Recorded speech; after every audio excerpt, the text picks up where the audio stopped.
We are, we are, we are, we are, we are, we are Duel Legion. So like and subscribe.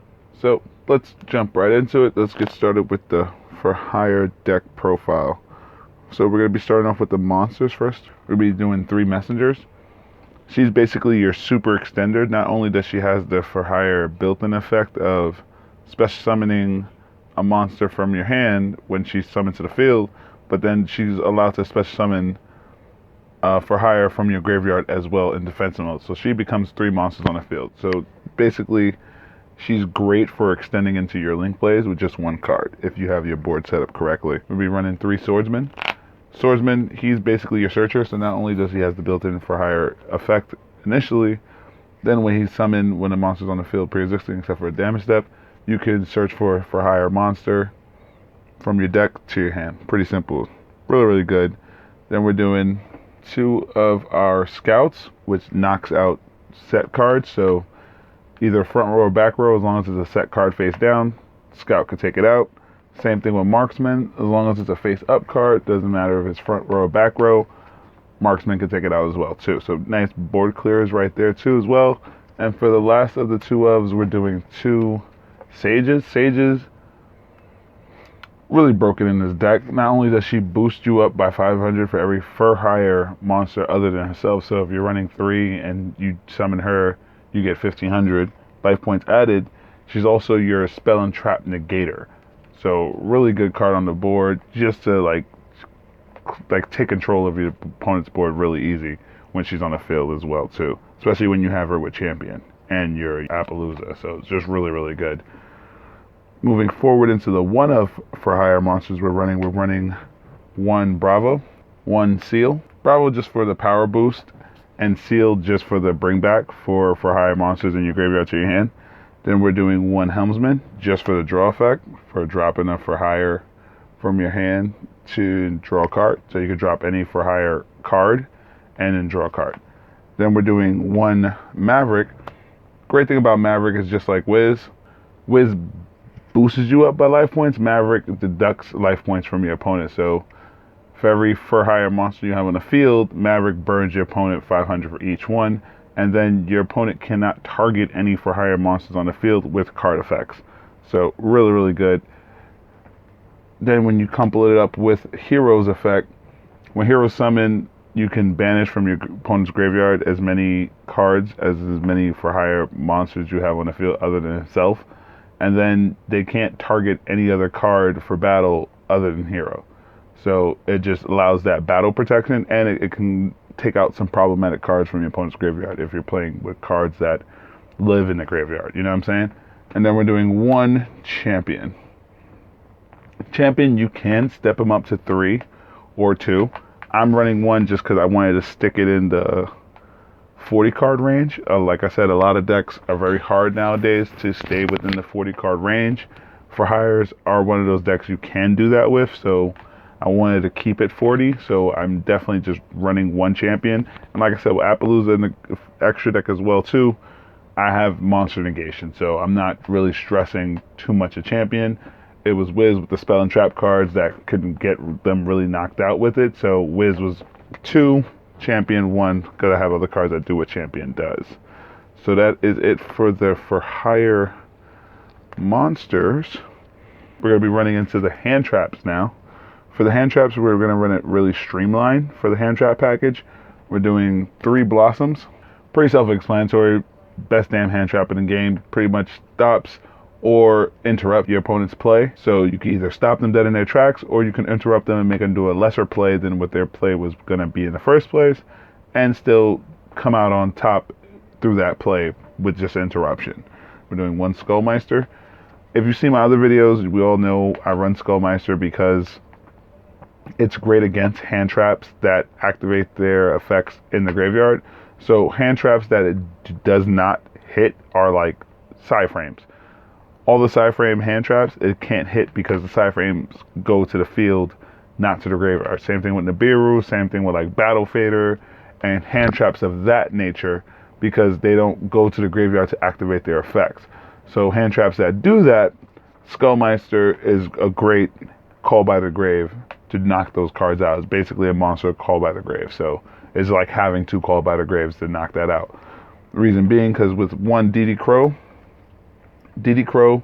and Skullmeister goes hand in hand in a sense, because Skullmeister can only really activate its effect if something's activating its effect in the graveyard. DD Crow, sometimes cards that trigger cards, or like are targeting cards in the graveyard, you might want to get rid of that target. So let's say they activate Monster Reborn, you can't Skullmeister that Monster Reborn, but you can DD Crow the targeted card that they targeted with Monster Reborn from the graveyard, therefore rendering Monster Reborn null and void, like it's useless now. It can't even get its effect because it's a slower speed. So in that instance, like for example, that's why I explained that. Pretty much an over example, but just in case you're wondering why I chose the certain cards to go into this hand trap package, again, I was trying to do it at a 40 card build, and I was trying to keep it at budget. So if you don't really have these pre-existing cards, you can just order some of the for hire monsters that you have here, and you could just probably spend like 20 bucks on them, and then you could run them with the cards you already have pre-existing towards that. So we're doing 1 bell because we're moving forward now from that long ass explanation. 1 bell because it clogs up a lot of your opponent's effect. Let's say you're playing branded, bell pretty much clogs them up. Same thing with Ash. So it's just another great hand trap to interrupt or pretty much hopefully stop your opponent in their tracks so you can facilitate your plays next turn. Same thing with Nibiru. Now again, I was running it under budget, so I didn't put crossouts in here. So Nibiru is just Nibiru in here. It's not a crossout fodder, I guess, or like bait. So Nibiru is very effective against this deck, so if you're wanting to run it at a heavier card number than 40, you can put the crossouts, the Forbidden Droplet, the impermanences, and all that good stuff in here if you want to increase your card count to 50, because right now at 40 is pretty much solid. Throw in a few more hand traps with those 5, maybe 6 if you want to do it evenly match. So that's 4 more monsters, and those 6 cards will put you at the 50 mark. So if you want to do it that way, the 4 more hand traps could be anywhere from another bell to 2 effect veilers to another crow. So you'll be running 2 DD crows, 2 effect veilers, and 2 bells. So if you want to do it that way, or you can do a phantasmal dragon, which is highly recommended if you're going to be putting in crossouts, because phantasmal dragon hurts this deck really well too. And then it's a bonus for when your opponent's, like you're mirroring off against another link deck, so you can mirror off that way and get the plus off with the speed in drawing with the Phantom Dragon. So you can do it that way too. There's a bunch of different ways you can do it. You can put Ghost Ogres in here if you want to go really that hard, if you want to like destroy them, or you can put that into your side deck. A lot of different ways you could put it in here, but like I said, I kept it at 40 because that's what I wanted to do here. And last but not least, the last monster in the deck, little tech aspect, I threw in an alpha. Reason being that since you're running a lot of Wing Beast, and Beast Warrior cards with the for hire monsters, you can easily clear board with alpha if you bring alpha out. And they're small as hell. So if you're running like a messenger, a recon, and like a marksman, your opponent's automatically going to have, like with one monster that can have more attack power than you. So clearly it's easy alpha bait. Then you just return those 3 back to your hand. Return those cards back to your hand, clear your opponent's board up, and you could just go either, if you didn't normal summon already, you can go back into your for hire plays, or just knock them out with alpha. So you can do it that way too. So I just felt that was a really good like tech card in there. Like if it's just lingering top deck alpha, yeah, top deck alpha. So now I could whip your ass with them. So alpha. Moving forward with the spell and traps. So we're only running 2 traps. Again, I try to keep it under budget and in the 40 card range. So the 2 traps we are running are Training for Hire. If you don't know what it does, basically when a for hire monster is destroyed by battle or card effect, you can target one of those for hire monsters that were destroyed, special summon from your deck a for hire monster with 1 level less than that for hire monster that was destroyed. Cool? Cool. Very self-explanatory, just to keep your board alive if you're going through some attacks, or if you're on the defensive end, or if you're going to facilitate for a game, you can protect yourself with this as well, with bringing other for hire monsters to the field and going into larger boards. Then we're doing 2 rookie for hires, really good cards. You can basically tribute 1 monster on the field, special summon 1 for hire monster from your deck to the field, especially when you're running mayhems. I'm running 2 mayhems in here. Some people do 2 rookies, 1 mayhem. I decided to do 2. because they pretty much go in hand. The monster you tribute to bring out the monster, the for hire monster for rookie, you can just special summon it back with mayhem back to the field, so you're basically getting it for free, and you get a board extension. So cool. That's why I put 2 and 2, just to keep it going. I'm doing 1 super poly. Super poly's pretty broken, especially when you're running the starving dragon, because it can stop your opponent, again, because one of the cards is can stop your opponents dead in their tracks. You got a dark in the field, they're going to win their power plays, they summon a dark, you super poly, yoink yoink, my monster now. They have to either work around it into a lesser play, if you time it correctly, or you stop them dead in their tracks if you take their boss monster, if their boss monster happens to be a dark monster. So really just crunch time knocks them out, and then you get a beat stick out of it, so why not, right? Then we're doing 1 call by the grave, of course, because hand traps are real and we want to knock out pretty much anything that would activate its effect in the graveyard, again with like Skullmeister and DD Crow. Then we're doing 1 Monster Reborn, just because it's free as hell and you had an open slot for it, and again trying to keep it under budget. Could have been other things we could have put in here, but I definitely felt more comfortable with Monster Reborn and being able to get cards back and play them. Especially if I get rid of my champion or like my whiz, I can literally just get cards back. Then we're doing, for the speed aspect, we're doing 1 Rhoda, just to get your Bladesman to your hand a lot faster. And we're doing 1 for 1, just to get your messenger onto the field faster. So just to facilitate faster plays.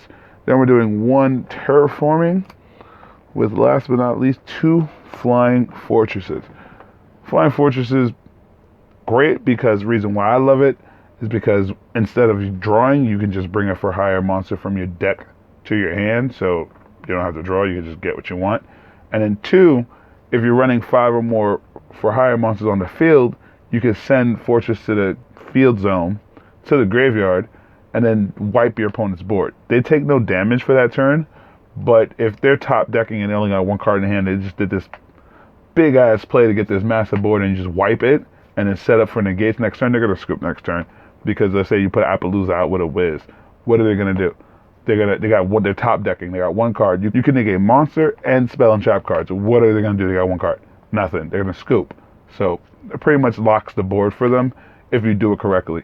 I primarily just use it for the bringing of for hires from the deck to the hand, but there's other situations where you could just chuck it, clear their board. They wasted all their resources to bring everything out. Now they have nothing, so you just get rid of everything, and now they really have nothing.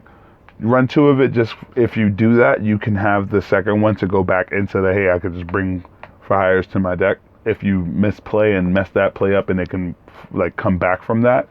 But if you time it correctly, shouldn't have no problem with that one. So cool. All right, and that is it for the spell and trap cards. 40 card build in the pocket. So now we're running on to the extra deck. Alright, so starting the extra deck off with doing 3 Justice Fires. Really simple. I'm pretty much running this deck because of him. He's just like turbo. So when you destroy a card on the field, whether by battle or card effect, he gets to draw. And depending on how many for hire monsters you're on the field, you draw 2 additional cards. So he just can get really problematic when you're doing everything the way you're doing it. Great, you can't link off with him, but when you start setting up your board and he's just chilling there and you start knocking things out, you're just drawing cards and just making your deck even more faster than what it is. So that is amazing for him. So moving on to level, I just want to get him out the way first. We're doing 1 Nightmare Cerberus, and we're doing 1 Nightmare Phoenix. Cerberus just to knock out the special summon cards. Phoenix just to target back row. Again, I don't like front nor back row cards in this build. Then we're going to be doing, just to get out the Nightmare package, we'll be doing Nightmare Unicorn as well. Again, just to clear out problematic cards from the field. We're also doing a Dark Charmer just to link build into it, just to make it quicker. So most of the time they're just running darks. We could just take a dark from their graveyard, go into Nightmare Unicorn, bounce back. Pretty simple as that. Then from there, we're doing 1 Firefighting Dromedal just to coincide with the whole beast thing, just to get its extra boost effects and just to get its remove from play, bring back hand to the effect. So if anything's banished out, like we could bring it for hire back from the banished pile to our hand. Just for that one, just like a little techie aspect of it, we can use it. It does turn itself into a beast stick because everything is beast warrior, wing beast. So it made sense to put them in there. Then we're going on to, well, let's finish the link 3s out. We're doing one blackluster soldier. He's broken just for in and out of. You can easily make him in this deck. And he, like I said, he's just easy as hell. He's just another hidden boss monster creeping around the deck. He's a link 3, so he's even easier to make than the link 4s. So you fit his criteria, you could pretty much just go happy wonks. You could just do whatever you want, especially if you have Justice on the field with him. It just becomes very problematic. Then we're moving on into the link 4s. We're doing one Appaloosa. Again, just to facilitate the monster negates. We're doing one Mech Knight Crusadia. We're doing, my boss monster killer right there. We're doing one Boar Lord Dragon and one Boar Sword Dragon. And we're doing one Firewall Dragon.